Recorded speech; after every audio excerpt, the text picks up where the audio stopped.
do think that looking at Jalen Hurts, where we saw him, remember at Alabama, Nick Saban was trying to tell him, maybe you should go play running back in the NFL. He transfers to Oklahoma. We see the development there into Lincoln Riley. Then he goes to the Senior Bowl in Mobile, Alabama, and we're looking at this new kid with this new technique. And I think what we saw in the draft process, the development, but also what we saw last year, the development during those 4 games with the Philadelphia Eagles. No, the completion percentage wasn't great, but the plays were there.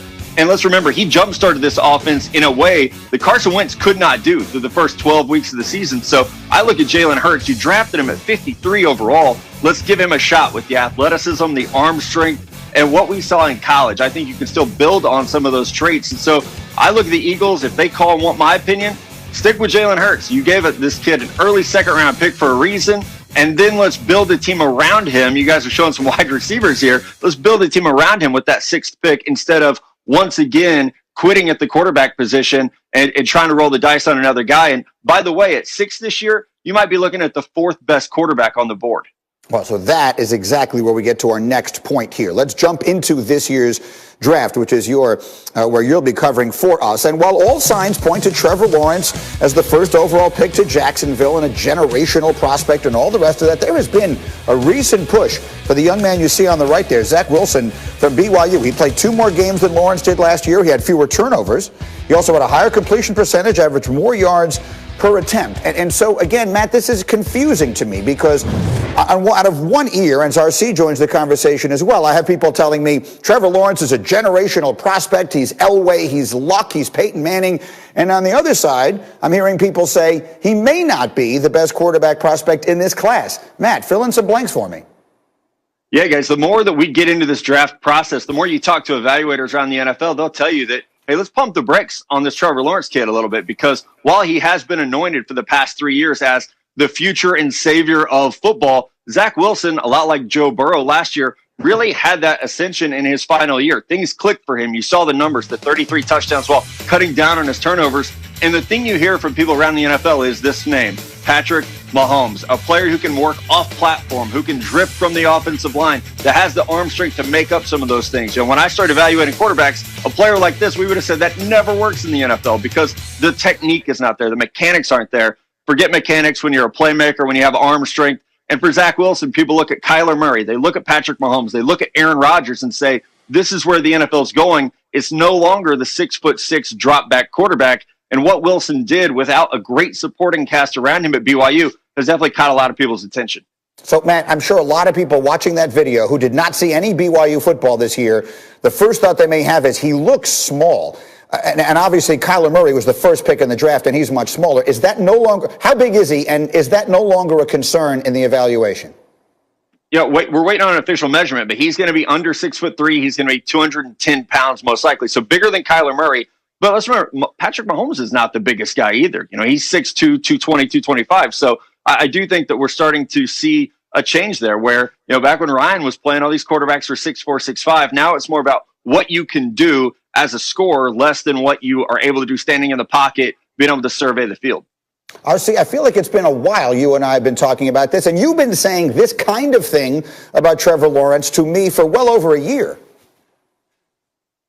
Well, you know what? This is what happens, though. Matt Miller, he's an up-and-coming star. He starts on the show today. He comes on. He says these things about Trevor Lawrence. Oh, let's put him on. We all love Matt. Ryan Clark has been saying it for 2 years, and nobody cares. Maybe that's not true because I just got an extension, but I'm just in my feelings. Listen, I've been saying these same things to you guys for a very long time. And it's not that I don't think Trevor Lawrence is a good quarterback. I just don't think he's a savior. I don't necessarily think he's a can't-miss all-pro Hall of Fame level quarterback.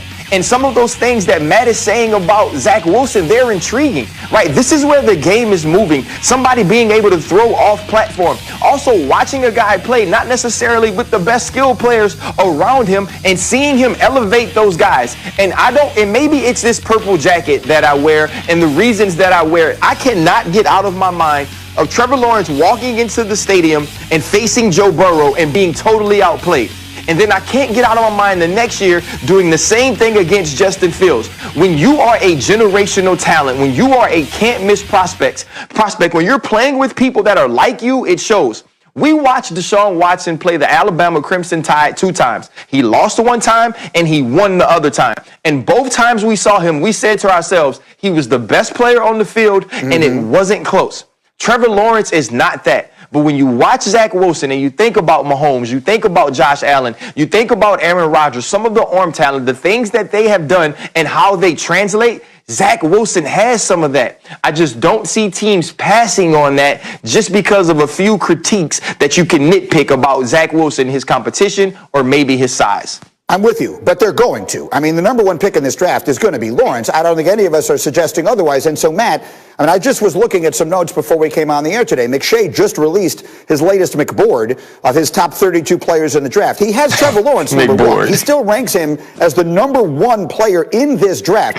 So, Matt, let's make it clear. We're not suggesting, unless you are, that is no longer the case. Most teams still think he's the best player, right? Yeah, the consensus is still Trevor Lawrence. And it's hard, though, for people to buck this trend of there's a lot of groupthink. There was groupthink when Mitchell Trubisky was the first quarterback drafted. Everyone in the NFL told you that's the guy. Everyone thought that, except for Andy Reid and the Kansas City Chiefs. So I think it's okay to break away from the groupthink, like Ryan's been saying for 2 years, and say, well, okay, why is Trevor Lawrence the greatest quarterback since Andrew Luck or Peyton Manning? But you're right, Greeny. He will be the first pick.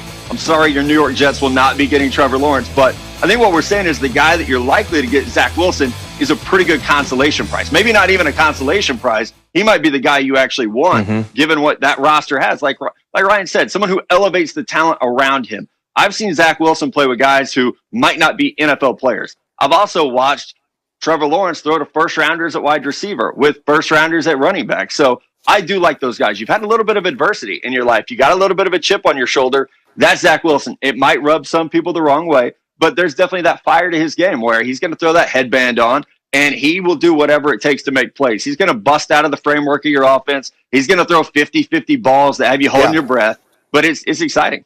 Let me ask you one more thing. And again, we look forward to doing this regularly with you here, Matt. Give me a number in the first round by which all 5 of those quarterbacks are going to go. There are 5 high first-round picks. What is the number in the draft that the 5th one will go off the board? 15. The New England Patriots in there at 15 with Mac Jones from Alabama. We know Belichick loves to call Nick Saban and ask about players, and he's going to get a great recommendation on Mac Jones. So if they don't get Jimmy Garoppolo or Marcus Mariota, Mac Jones is staring them right in the face. All right, Matt, welcome to the team. Again, feel free to take all of Ryan Clark's takes and just bring them here, and we will treat them like they are gold. I'm trying to get that shirt, not the takes. Thank you for joining us. I got you, dog. And again, welcome.